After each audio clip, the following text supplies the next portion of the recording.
7장 30절에서 36절까지 말씀입니다. 사도행전 7장 30절에서 36절까지 말씀입니다. 사도행전 7장 30절에서 36절까지 말씀. 40년이 참에 천사가 시내 산 광야 가시나무 떨기 불꽃 가운데서 그에게 보이거늘 모세가 그 광경을 보고 놀랍게 여겨 알아보려고 가까이 가니 주의 소리가 있어 나는 내 조상의 하나님 즉 아브라함과 이삭과 야곱의 하나님이라 하신대 모세가 무서워 감히 바라보지 못하더라. 주께서 이르시되 내 발의 신을 벗으라. 내가 서 있는 곳은 거룩한 땅이니라. 내 백성이 애굽에서 괴로움을 받음을 내가 확실히 보고 큰 탄식하는 소리를 듣고 그들을 구원하려고 내려왔노니 이제 내가 너를 애굽으로 보내리라 하시니라. 그들의 말이 누가 너를 관리와 제사장으로 세웠느냐 하며 거절하던 그 모세를 하나님은 가시나무 떨기 가운데서 보이던 천사의 손으로 관리와 속량하는 자로 보내셨으니 이 사람이 백성을 인도하여 나오게 하고 애국과 홍해와 광야에서 40년간 기사와 표적을 행하였느니라. 아멘.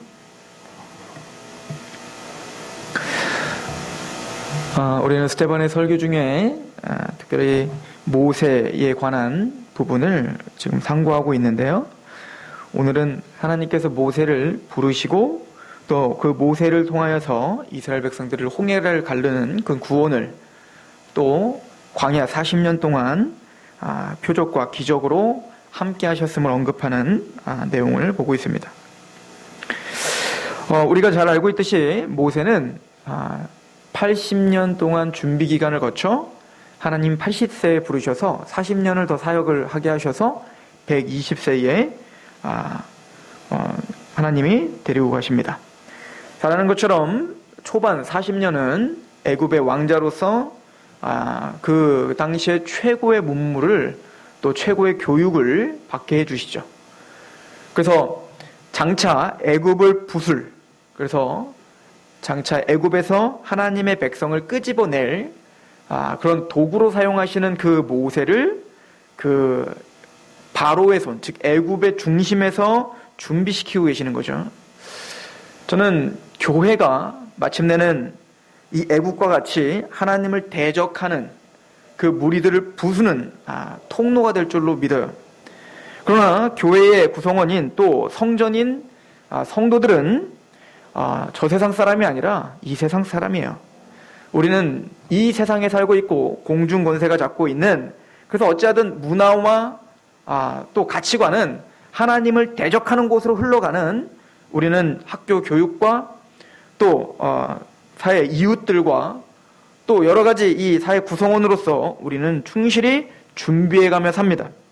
그러나 하나님 마침내 이 세상에서 학문을 하고 또 직업을 갖고 가정을 갖고 하는 그 준비를 통하여서 하나님 마침내 하나님의 나라를 확장하는 도구로 사용하실 거예요. 기독교인은 내세지향적이죠. 즉 죽어서 천국 갈 것을 바라봅니다. 그걸 소망해요. 그렇다 하여 우리가 이 땅을 아무것도 쓸모가 없는, 이 땅은 그냥 고통만 당하다가 버텨내는 곳이 아니라 하나님이 이 땅에서 충실하게 우리를 준비시키며 이 땅에서 하나님은 하나님의 나라를 우리를 통하여 이루실 그 계획과 목적이 있음을 우리는 반드시 알아야 됩니다. 오랫동안 저랑 같이 동역을 한 형제님과 사역자와 같이 통화를 하면서 그런 이야기들을 많이 했어요. 자신이 살아온 그 삶을 돌아보건대 한참 뜨거웠을 때, 군대 가기 전에 젊었을 때 선교단체를 만나서 그 선교단체에서는 세계로 나가야 되고 선교사가 돼야 되고 그 하나님의 나라와 그 비전을 향해서 살아야 된다. 이 땅에서 그냥 단순히 그냥 흐지부지 사는 인생이 아니라 정말로 너의 모든 삶을 하나님께 드리는 삶을 살아야 된다. 그래서 군대에서도 그 복음을 알고 어쩌든 복음을 전하려고 했고, 또 이제는 제대를 하고 외국어 대학교를 가서 자기가 언어를 공부해서 최선을 다해서 공부해서 자기는 회의로 나가고 그 회의에서 하나님을 모르는 사람들에게 복음을 전하는 사람으로 그렇게 자라기를 결심하고 기도하며 준비했습니다. 그런데 그 형제가 자신의 인생을 돌아보건대 현실 감각이 너무 없는 자신을 발견하게 된 거예요. 돈을 벌어본 경험도 없고 또 얼마나 이 땅에서 그렇게 돈을 벌며 가족을 건사하며 자녀를 키우며 이런 것이 얼마나 치열한 전투인지를 실감하지를 못했던 겁니다. 그러다가 또 한 동역자가 있는데 그 동역자 이야기를 오늘 같이 하게 됐습니다. 그 동역자는 참 여러 가지 삶을 살았어요. 원래 이제 한양대를 가서 건축을 아마 전공을 했을 것입니다. 건축을 전공했다가 하나님이 뜻이 아니라 해서 외대를 가서 아랍어를 전공을 하고 그 아랍어를 가지고 이제 아랍의 선교사로 가겠다라고 했다가 또 갑자기 하나님의 마음이 다시 줘서 이제 미국으로 다시 가버립니다. 미국에 가서 또 여러 가지 뭘 하다가 뭐 또 선교단체를 만났다가 선교단체에서 또 하나님의 부르심이 있다고 뭐 했다가 다시 한국으로 들어와서 또 하나님 앞에 막 또 기도하고 그러는 중에 또 이 세상에 어떤 뭐 어쩌고저쩌고 해가지고 이제는 또 건축을 다시 했다가 이것도 하나님의 뜻이 아닌가 보다 해서 다시 또 미국으로 가서 지금은 파일럿 그걸 뭘 이수를 해서 파일럿 그걸 하러 지금 미국에 가 있대요. 한 5천만 원 들여서. 근데 분명히 그 형제는 또 바꿀 겁니다. 또 하나님이 자기에게 보여주는 뭔가가 보이면 그것이 또 하나님의 뜻이라고 그렇게 하고 있을 거예요. 이 이야기가 뭐냐면 오늘날 젊은 기독교인들에게 한국 교회가 신앙이라는 것을 제대로 갖추게 하지 못했던 것 같아요. 저도 마찬가지인 겁니다. 경제관념이 없이 우리는 살아왔고 또 그런 경제관념을 사실 키워주지 못하는 문화 속에서 우리는 살아왔어요. 그런 문화 속에서 살고 있는데 또 교회에서나 선교단체에서는 하나님의 비전, 저 세계를 바라보고 그리고 어떤 파랑새만 쫓게 되는 거예요. 파랑새만. 그래서 내가 살고 있는 이 현실적인 삶은 하나님의 나라와는 전혀 상관없는 것 같고 저기 무슨 아프리카나 저기 인도네시아나 저 선교사님들처럼 뭔가 저 오지에 가서 뭔가를 하나님을 위해서 뭔가 헌신하는 사람은 대단히 큰 하나님의 일을 하는 것 같은 그런 착각을 불러일으키며 살았던 거예요. 그리고 마땅히 내가 작은 것에서 충성해야 될 그 현실적인 감각은 다 없애버리고 그런 뜬구름 잡는 신앙이 참된 신앙인 양 그렇게 살게 만들었던 것입니다. 그러나 성경은 우리에게 말을 합니다. 하나님은 이 세상을 부술 거예요. 하나님은 이 세상에서 하나님의 나라를 확장시킬 것입니다. 그런데 이 세상의 것을 하나님은 무시하지 않습니다. 이 땅을 만드시고 보시기 좋았더라 했고 이 땅을 회복하기를 원하십니다. 모세를 통하여서 이 에집트에서 그 하나님의 백성들을 끄집어내기 위하여 하나님은 모세를 40년 한평생을 그곳에서 겸비하게 준비하게 하시는 겁니다. 그러나 이 세상에서 준비한 그 학문이나 지리학이나 군사학이나 건축학이나 그걸 가지고 모세는 하나님의 일을 할 수는 없습니다. 물론 그것은 나중에 이스라엘 백성들을 끄집어내어 광야로 가는 그 길에서 아주 탁월하게 쓰임을 받죠. 아니 모세가 어떻게 그대 곤동의 그 땅을 그렇게 힘있게 데리고 다녔습니까? 이 모세는 전쟁을 하면서 그 지리를 완전 깨뚫고 있었던 겁니다. 또한 그 당시에 건축술이 굉장히 발달했던 이집트의 건축술을 그 40년 동안 익숙했기 때문에 하나님이 계시로다가 성막을 짓고 또 뭐 여러 가지 물건들을 만들어 할 때 그것을 지시할 수 있는 지혜가 있었던 거예요. 그러나 하나님은 그의 인생 40세부터 80세까지 광야에서 도망자가 되게 하여 이제는 낮아지는 훈련을 하게 하십니다.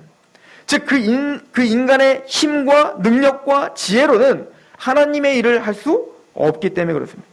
하나님이 반드시 고난을 통하여 그의 마음을 부수셔야 됐습니다. 내가 할 수 있다라고 하는 그 아집을 부숴야 됐어요.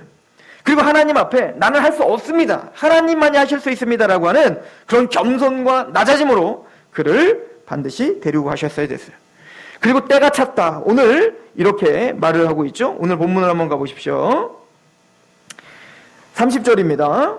40년이 참에 천사가 신의 산 광야 가시나무 떨기 불꽃 가운데서 그에게 보이거늘 이라고 말합니다. 때가 참에 성경에서 이거 때가 참에라고 하는 말이 간간히 나오고 있습니다. 때가 찼다는 얘기는 모세가 80세에 부름을 받은 것은 그냥 우연히 부름을 받은 게 아니라는 거죠. 하나님이 체계적인 어떤 준비와 계획 속에서 모세를 준비시키고 낮아지게 하셔서 마침내 하나님의 때가 됐어요. 개인적으로 모세에게는 이제는 하나님께 쓰임받을 때이지만 또 이스라엘에게는 아브라함과 이삭과 야곱에게 약속한 이제는 그 400년 동안 이방의 계고로 팔려 있다가 너희가 이제 가나안 땅을 차지할 그 때가 된 겁니다. 또 하나님은 창세전부터 하나님의 차원에서는 창세전부터 이제 그의 아들을 통하여 이제는 전 인류를 하나님의 백성들을 구원해낼 그 계획 속에서 구속사의 역사를 계획하셨는데 이제는 그 계획의 하나의 성취를 이제는 이룰 때가 찬 것입니다. 하나님의 때가 되어서 모세를 부르시고 구원의 역사를 시작하려고 합니다. 우리가 복음을 전하는 것도 마찬가지죠. 디도서 1장 2절 3절은 우리에게 이렇게 설명하고 있는데요. 영생의 소망을 위함이라. 이 영생은 거짓이 없으신 하나님이 영원전부터 약속하신 것인데 영원한 생명은 하나님이 영원전부터 약속하시는 거예요. 하나님이 우리에게 영원전부터 하나님의 백성으로 삼겠다라고 하는 계획이 있었단 말입니다. 그런데 디도서 1장 3절에는 자기 때에 자기의 말씀을 전도로 나타내셨으니 이 전도는 우리 구주 하나님이 명하신 대로 내게 맡기신 것이라. 하나님의 때가 있다는 것입니다. 우리가 복음을 전하면 죽어도 안 믿는 거예요. 그러나 어느 순간 그 복음을 믿어지게 되는 때가 오더라는 겁니다. 이것은 구원의 문제일 뿐만 아니라 하나님이 우리를 인도하는 방법이기도 해요. 내가 하겠습니다. 내가 뭔가 열심을 낸다고 되는 게 아니라 하나님의 때가 있더라는 겁니다. 자녀를 키울 때 그 자녀에게 돈을 줄 수 있는 그 양은 때가 되면 카드를 줄 수 있고 때가 되면 돈을 줄 수 있지만 아직은 자녀가 어리을 때는 때가 차지 못하여 그 어머니는 마음껏 그 자녀에게 쏟아붓지 못할 때가 있어요. 그러나 그 어린아이는 그것이 갖고 싶다라고 부모에게 계속 때를 쓰면 부모는 줄 수 없는 거예요. 마찬가지로 우리에게 어떤 것이든 하나님의 일을 하는 것이든 무엇을 하는 것이든 또 구원의 문제든 하나님의 때가 있음을 그 때를 인내함으로 기다림을 우리는 성경을 통해서 배워야 됩니다. 때가 차서 하나님은 모세를 부르셨고 그 모세는 겸손하게 하나님께 나가게 됩니다. 근데 그 부르시는 장면을 보면 우리가 잘 아는 것처럼 떨기나무에 불이 붙었지만 그 떨기나무가 타지 않는 신기한 현상을 보게 됩니다. 그때 모세는 그 떨기나무가 너무 이상하게 보여서 그 떨기나무에게로 다가갑니다. 그럴 때 하나님은 그 떨기나무 뒤에서 음성을 들려주시죠. 그것은 거룩한 곳이니 내 발에서 신을 벗으라 라고 하는 거였어요. 이 이야기는 여러 가지로 우리가 해석할 수는 있지만 우리가 중요하게 우선 해석해야 되는 것은 모세는 사실은 그 하나님의 형상, 즉 하나님이 모형으로 보여준 그 떨기나무에 불이 붙었지만 떨기나무 타지 않는 그 신기한 현상이 호기심이 가득 차서 본 거예요. 너무너무 신기해서. 또 두렵기도 하죠. 도대체 저게 뭘까? 무언지 모르지만 범상치 않고 뭔가 계속 나의 마음을 끌고 있는 뭔가가 보이는 겁니다. 그리고 그것이 무엇인지 관찰하고 싶었던 겁니다. 호기심이 생긴 겁니다. 그러나 그것은 하나님이 임재하는 신의 산이었고 하나님은 그에게 그 호기심을 버리라는 것입니다. 하나님은 그 관찰을 버리라는 것입니다. 그곳은 거룩한 곳이니 너는 경외함으로 서 있으라는 거죠. 거룩한 하나님 앞에 내 신을 벗으라. 이 신은 여러 가지를 또 해석을 합니다. 신학자들은. 그러나 가장 유력한 것은 권리 포기를 가리키는 거예요. 내 자유를 포기하는 것. 그래서 룻기에 보면 그 보아스가 룻을 결혼을 할 때 룻보다 그 보아스보다 더 가까운 친척이 있을 때 계대 결혼을 해야 되는데 그 친척에게 먼저 가서 그 룻을 포기한다면 내가 룻을 데려가겠습니다 라고 할 때 그 룻에 더 가까운 친척이었던 그 사람은 신발을 집어 던지고 보아스에게 주죠. 이 얘기 뭐죠? 권리를 포기한다는 얘기예요. 마찬가지로 모세는 하나님 앞에 자신의 아집과 고집을 내려놔야 되고 자신의 것을 포기해야 되는 겁니다. 즉 불이 타는 떨기나무, 하나님은 불과 같이 모세를 사용할 것입니다. 또 이스라엘을 불과 같이 제사장 나라로 사용하실 것입니다. 그러나 하나님은 그 이스라엘 백성들을 모세를 40년 광야 속에서 낮아지고 겸손하게 하신 것처럼 이스라엘 백성들을 출애굽시켜 광야에서 겸손하고 낮아지게 만드시죠. 왜죠? 그의 열심과 그의 어떤 무엇으로 하는 게 아닌 거예요. 하나님이 하시겠다는 것입니다. 하나님의 영광만 드러내는 그 일을 하시겠다는 겁니다. 모세는 그 하나님 앞에 섰어야 돼요. 저는 이 말씀을 보면서 스데반이 지금 이 중요한 말씀을 스데반이 왜 이스라엘 백성들에게, 지금 유대인들에게 선포하고 있을까? 우리는 계속 그런 관점으로 지금 모세의 설교를 봅니다. 스데반은 지금 이 유대인들에게 하고 싶은 말은 딱 하나입니다. 때가 참해요. 하나님이 때가 차서 예수 그리스도를 보내주셨고, 너희들이 그렇게 중요하게 여기는 율법과 성전, 이거를 지금 설명하고 있는 거 아닙니까? 그 율법과 성전은 이제는 다 예수님을 가르쳐 얘기하는 건데, 이제 때가 차서 이제 그 율법과 성전이 아닌, 그 율법과 성전이 진짜 말하고 있는 예수님이 왔다. 너희들은 그 예수님의 신기한 걸 받지 않냐? 예수님이 공생의 기간 동안 여러 가지 기적과 표적을 보여줬단 말입니다. 많은 사람들은 호기심을 갖고 그 예수님에게 다가왔단 말이에요. 관찰하고 싶었단 말입니다. 주도면밀하게 예수님이 누구신가 한번 보기를 원했어요. 그러나 많은 사람들은, 유대인들은, 또 그 바리새인들은 그 예수님을 관찰을 하고 호기심으로는 봤지만 경외함으로 그 앞에 서지는 못했던 겁니다. 이게 왜 이렇게 중요할까요? 오늘 이 스데반이 지금 언급하고 있는 모세가 하나님을 만나는 장면은 출애굽기 3장 14절에 있는 장면이죠. 그리고 말합니다. 오늘 본문을 한번 보십시오. 32절에 나는 내 조상의 하나님, 즉 아브라함과 이삭과 야곱의 하나님이라 하신데 모세가 무서워 감히 바라보지 못하더라. 지금 모세가 만난 그 하나님은 아브라함의 하나님, 이삭의 하나님, 야곱의 하나님입니다. 즉 아브라함과 이삭과 야곱에게 약속하신 그 하나님의 약속을 성실하게 지금 이제 살아있는 모세에게 이루실 하나님이라는 거죠. 그리고 지금 여기서 누락됐지만 출애굽기 3장 14절은 이 모세에게 하나님의 이름을 설명합니다. 그게 뭐죠? 나는 스스로 있는 자니라. 예흐예, 아슈아르 예흐예. 이게 히브리어로 나는 스스로 있는 자는 거예요. 이 히브리어를 이제는 헬라어로다가 다 번역을 한 걸 우린 70인역이라고 해요. 그래서 예수님 시대에는 다 70인역을 봤거든요. 구약의 70인역을 보면 예흐에, 아슈아르 예흐에, 이거를 헬라어로 에고 에이미라고 표현하고 있어요. 근데 제가 요한복음 강의를 하면서 이 에고 에이미라고 하는 단어, 즉 신적 표현입니다. 하나님의 이름이에요. 그런데 이 단어를 요한 사도는 그 에고 에이미를 누구에게 자꾸 결부를 시키죠? 예수님을 표현하는 방법으로 에고 에이미를 자꾸 쓰고 있어요. 7번. 요한복음 대단히 신학적인 책이라고 이야기했죠. 자, 예를 들어서 요한복음 18장 5절에서 6절인데요. 대답하되 나사렛 예수라 하거늘 이르시되 내가 그니라 하시니라. 그를 파는 유다도 그들과 함께 섰더라. 자, 예수님을 잡으러 왔어요. 예수님을 잡으러 왔을 때 누가 예수냐? 라고 물어봤습니다. 그때 예수님이 뭐라고 대답합니까? 내가 그니라. 이게 에고 에임이에요. 즉 이 이야기는 70인역, 구약 70인역에 있는 스스로 있는 자라는 하나님의 이름을 선포하고 있는 겁니다. 내가 바로 그 스스로 있는 자라는 거예요. 그래도 어떤 일이 벌어지죠? 6절에 예수께서 그들에게 내가 그니라 하실 때에, 에고 에임이라 하실 때에 그들이 물러가서 땅에 엎드려지더라. 즉 모세가 그 거룩하신 스스로 있는 자이신 하나님을 대면했을 때 그 앞에 두렵고 떨림으로 그 앞에 엎어진 것처럼 예수님이 내가 그니라 라고 선포했을 때 그 잡으려고 왔던 군병들이 땅에 엎드려 나가 떨어지는 상황을 요한은 기록하고 있습니다.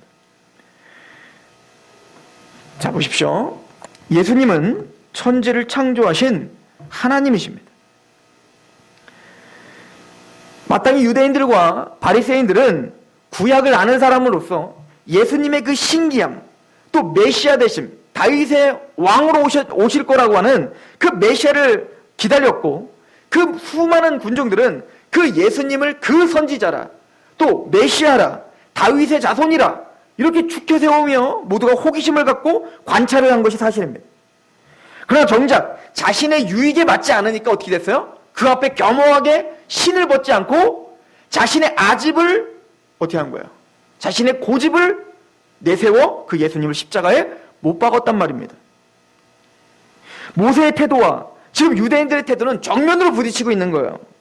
스데반은 지금 유대인들에게 그 하나님이신 예수 그리스도, 때가 참에 이 땅에 모세를 통하여서 그 이스라엘을 홍해를 건너게 하신 것처럼 이제 때가 참에 이제는 그 예수, 그 아들을 보내셔서 이제는 너희를 구원하실 그 하나님이신데 너희는 그 앞에 호기심만 가지고 또 관찰하는 마음으로 가지고 경외함이 없이 서 있다가 십자가에 못 박아 죽였지 않느냐라는 것을 간접적으로 이야기하는 것과 같죠. 히브리서 2장 14절은 이렇게 이야기를 합니다. 히브리서 2장 14절은 자녀들은 혈과 육에 속하였음에 그도 또한 같은 모양으로 혈과 육을 함께 지니심은 죽음을 통하여 죽음의 세력을 잡은 자 곧 마귀를 멸하시며 또 죽기를 무서함으로 한평생 매어 종로로 타는 모든 자들을 놓아주려 하십니다. 하나님이신 예수님이 이 땅에 육체를 입고 오신 이유는 하나라는 거예요. 그 이유는 육체를 입고 우리와 동일하게 오셔서 죽음에 사로잡혀 사단의 그 속임과 통제 아래 항상 죽음을 두려워하는 우리들에게 그 사망을 이기시기 위하여 직접 육체를 입고 오셔서 죽으심으로 그 죽음에서 승리하시기 위함이라는 거예요. 그래서 죽기를 무서워하는 우리들, 한평생 매어 종로로 타는 우리들을 해방시키고 구원시키기 위한 거예요. 그 죽음에서. 16절 이는 확실히 천사들을 붙들어 주려 하심이 아니요 오직 아브라함의 자손을 붙들어 주려 하심이라. 그 아브라함과 이삭과 야곱에게 약속하신 그 약속의 대상인 우리 자손들, 하나님의 자손들에게 구원을 주시기 위함이었죠. 그러므로 그가 범사에 형제들과 같이 되심이 마땅하도다. 이는 하나님의 일에 자비하고 신실한 대제사장이 되어 백성의 죄를 속량하려 하심이라. 그가 시험을 받아 고난을 당하셨은즉 시험 받는 자들을 능히 도우실 수 있느니라. 그래서 육체를 입고 이 땅에 오셔서 시험 당하시고 고난 당하시고 십자가에 죽으신 거예요. 그러므로 히브리서 3장 1절을 보세요. 이렇게 결론을 내립니다. 그러므로 함께 하늘의 부르심을 받은 거룩한 형제들아, 우리가 믿는 도리의 사도이시며 대제사장이신 예수를 깊이 생각하라. 그 범상치 않은 예수님 앞에 깊이 있게 한번 돌아봐야 됐어요. 그분이 정말 메시아인가? 그분이 정말 하나님의 아들이신가?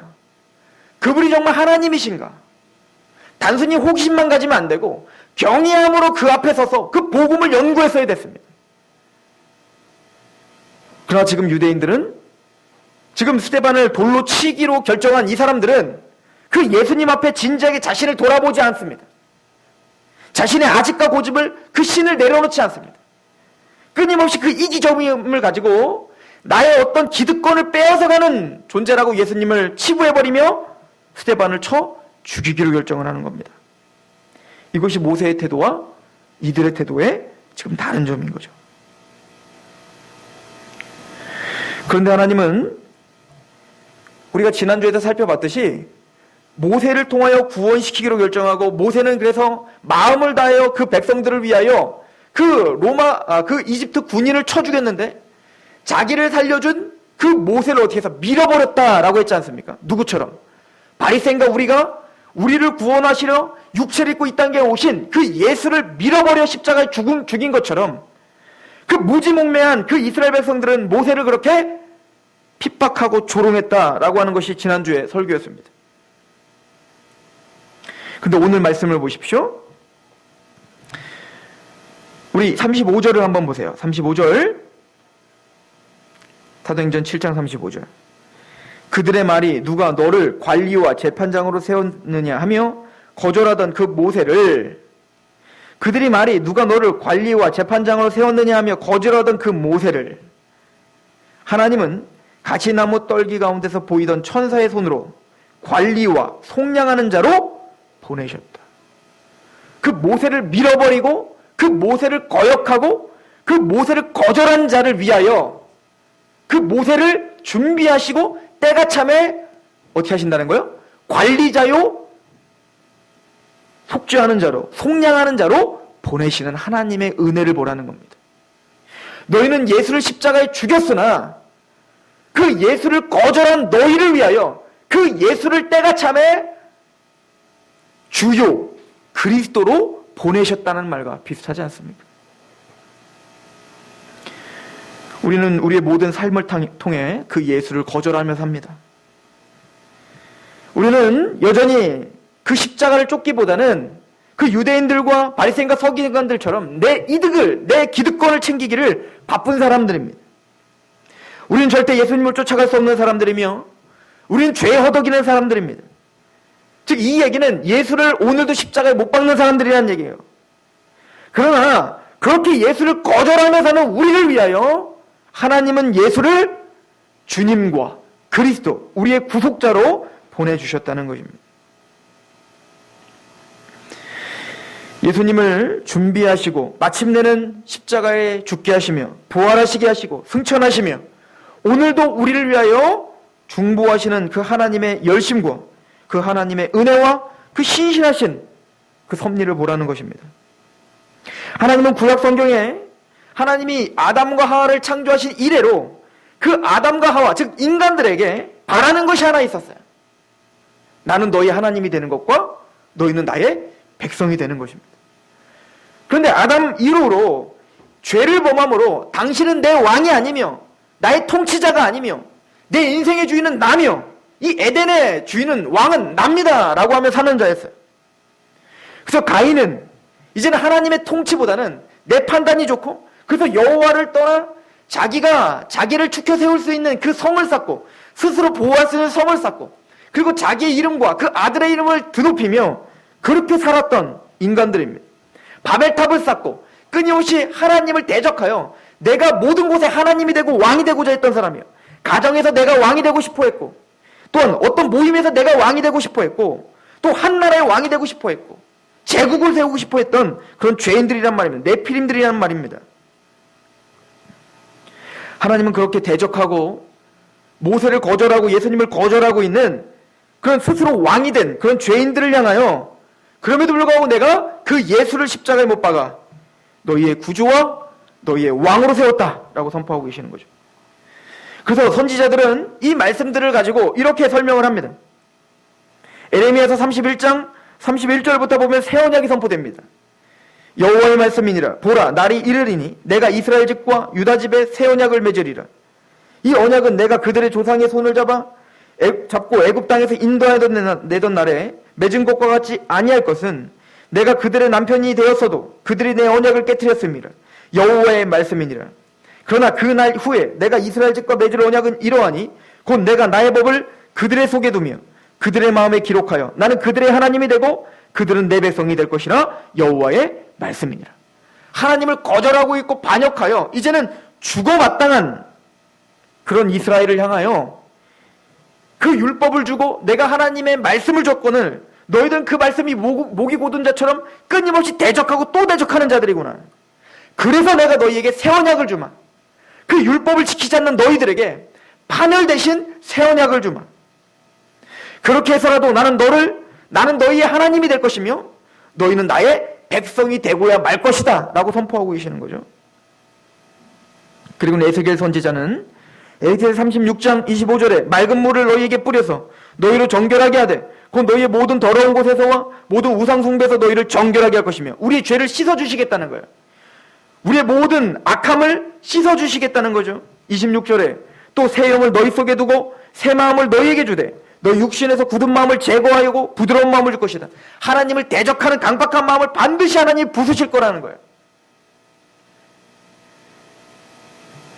그리고는 또 새 영을 너희 속에 두고 새 마음을 두고 그리고 27절에 또 내 영을 너희 속에 두고 거룩하신 성령을 너희들에게 두겠다.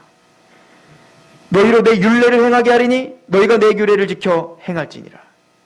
이제는 그 마음으로부터 하나님을 사랑해서 마음을 다하여 하나님의 말씀에 순복할 수밖에 없는 그러한 나의 자녀들로 나의 백성들로 반드시 만들고야 말겠다는 거예요. 이게 새 언약입니다. 에스겔은 하나를 더 이야기합니다. 에스겔서 36장 31절에 그때 너희가 너희 악한 길과 너희 좋지 못한 행위를 기억하고 너희 모든 죄악과 가증한 일로 말미암아 스스로 밉게 보리라. 하나님을 떠나 있는 내가 너무너무 미워 보이게, 그 죄를 밉게 만들겠다는 겁니다. 그 죄를 생각하여 죄성스럽게 만들고 하나님 앞에 죄스럽게 만들겠다는 겁니다. 내가 마땅히 하나님의 백성으로서 그 십자가의 은혜로 구원을 받아 하나님의 말씀대로 마땅히 살아야 되는데 그러지는 못하는 나를 좀 용서해달라, 그렇게 그 말씀 앞에 자신을 겸허하고 낮아진 백성으로 만드시고야 말겠다는 거예요. 하나님은 우리에게, 유다인과 이스라엘과 같이 강팍한 우리에게 마침내는 때가 참에 우리를 구원시켜 주신 것과 같이 하나님은 우리를 그렇게 하나님의 백성으로, 또 하나님은 하나님 자리에 놓는 그런 백성으로 우리를 만드시고야 마실 것입니다. 저는 저와 여러분들이 어떤 커다란 하나님의 일을 바라봄으로 우리에게 있는 조그만 일, 하나님이 우리에게 맡겨주신 그 작은 일을 아무것도 아닌 것처럼 여기지 않는 사람이길 소망합니다. 하나님은 우리가 조금이나마 그 하나님을 하나님 자리에 놓고 우리는 그의 백성 자리에 놔 하나님이 좋아하시는 것을 함께 즐거워하며 하나님 미워하시는 것을 함께 미워하는 자리로 우리를 반드시 인도하실 것입니다.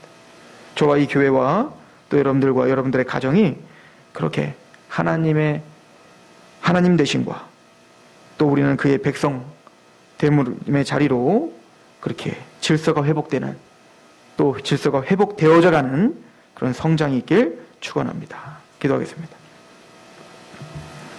하나님 아버지, 너무나 감사합니다. 우리가 스데반이 모세의 이야기를 통하여서 준 그 복음 앞에 겸허해야 되는 그 메시지를 또한 듣습니다. 하나님의 성경 내내 하나님은 하나님 자리에 놓고 우리는 그의 백성답게 그의 주권을 인정하며 그의 통치를 즐거워하며 그 하나님을 기뻐하는 그런 백성들로 우리를 만들어 주시옵소서. 또 그렇게 만드시고야만은 하나님의 은혜를 바라보므로 우리의 모든 인생에 주께서 기뻐하실 것이 무엇인가 시험하는 그런 친백성이 되게 하옵소서. 예수 그리스도의 이름으로 감사하며 기도합니다. 아멘. 찬양합시다.